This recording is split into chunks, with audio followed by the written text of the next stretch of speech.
Welcome and a happy Mother's Day to all of those celebrating today.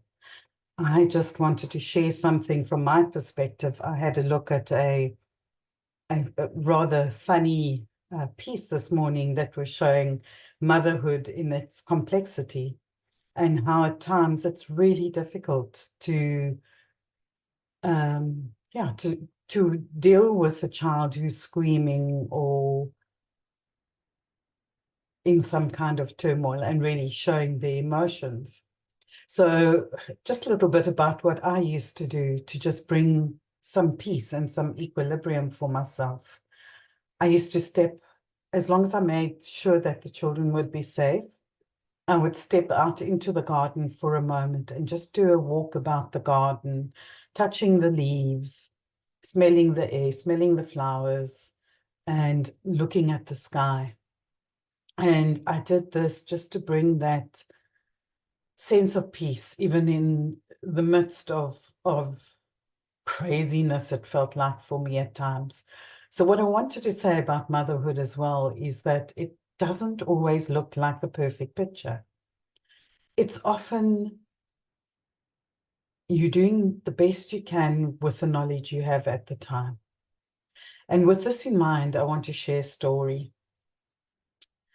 I remember once sitting or being around my mom. She just arrived home or arrived at home a few minutes before that.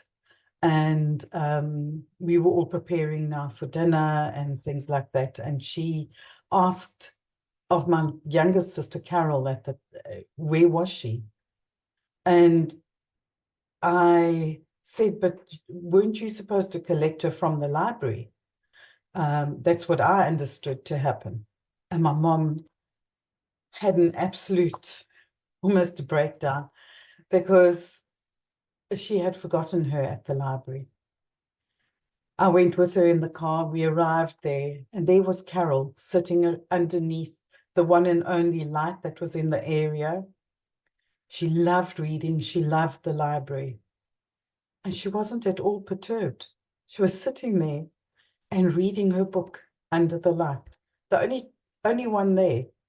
But she was not at all concerned. And I know that my mom carried some guilt around this, but for Carol, it was quite a funny joke and one that she told quite often. So we're not going to be perfect all of the time. In fact, we're not even going to be perfect the majority of the time, but providing we're doing our best. And remember that our families are so important and special for us. I think we're doing a good job. Sending you all lots and lots of love today. Bye now.